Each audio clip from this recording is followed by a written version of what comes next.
Hi, I'm John Pitts, and welcome again to another episode of The Passion Behind the Owners, sponsored by our great friends at Classic Auto Insurance. Today I'm here with Tom. Tom, thanks for joining us. John, thanks. This is a great garage, and I'm going to say the word eclectic at first. Yeah. And I wanted to start over here as we walk around, because I'm standing next to two cars, and you used the term Kleenex cars when we were talking before. Yeah. Explain how you came to find these two, because you don't often find a Bobcat with wood paneling, and you definitely don't see a Germlin hardly anymore. No, it's funny. I've always been fascinated by cars that were orphans, Vegas, Pintos, Gremlins, things like that. And so one of the first cars I was able to get when I was in a collection was a Gremlin. I found it in Chicago with the original owners. It was beautiful condition, Levi's interior, but basically a stock 73. And I had wanted one in high school, so it sort of fell into that. The Bobcat was Mercury's version of the Pinto. They made it for most of the years that they made the Pinto, but this was a little more tricked out. This one has the V6. It's what they called the Squire package for this. It's difficult to get parts for these in the best situations, but keeping them on the road is fun because they always get a reaction from people.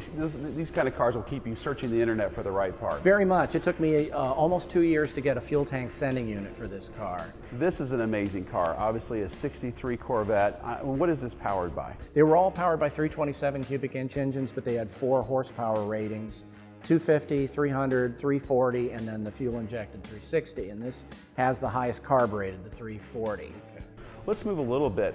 You have a brace of Camaros here, so talk a little bit about how you came to find these two. And again, both Pace Car editions, one's a 69, one's a 2011, and you get obviously a little bit of flavor from the style, but what drew you to these two cars? Well, in particular, I actually had just bought the Germlin, and a friend of mine called me and asked me if I was interested in a 69. And I remember vividly the first car that stuck out to me when I was a kid, I was a young teenager, was this 69 Pace Car. And I loved the model. I knew someday if I ever collect cars, I'm going to own one. And I was fortunate enough to find this one. May had come and gone in 2011, and I'd put out feelers with friends about getting one of the festival cars. And it had come and gone, and I had missed out on getting one. Finally, just before the Brickyard that year, in July, I got a call from a friend of mine. He says, are you still interested? And I said, yeah. Turns out 2 of the cars, and they were 2 of the George daughters, Josie and Kathy George Conforti. Their cars had been put in one of the Formula One garages after the race and weren't returned to Chevrolet for reasons we don't know.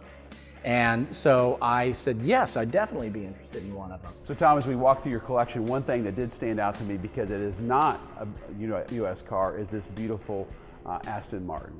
How did this come to you, and what called to you from this car? The local Porsche dealer had called me and said, we got this Aston Martin on trade-in here. Are you interested in seeing it? And I'm not in the market, but I'd love to see it.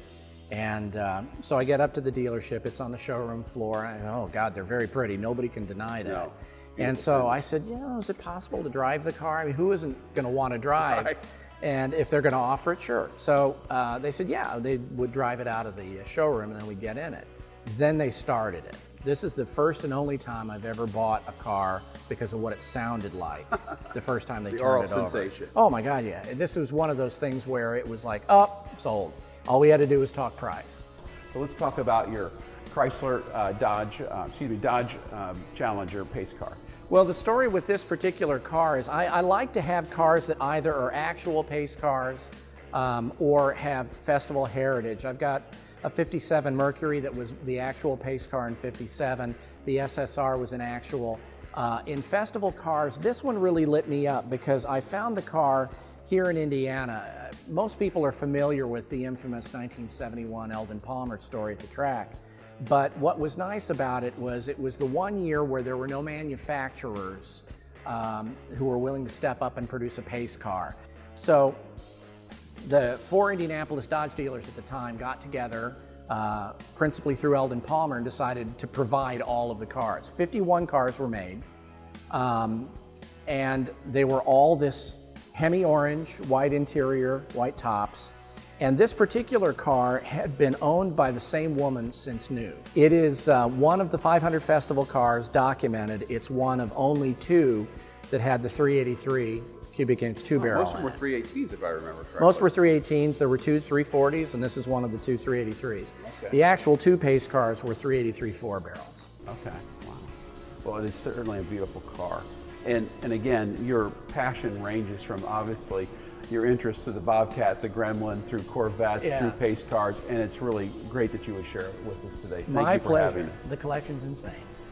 It's fun to talk to you. Thanks, Your John. knowledge is great. Agreed value, mileage rollover, and tiered mileage plans. Classic Auto, insuring your vehicle, insuring your passion.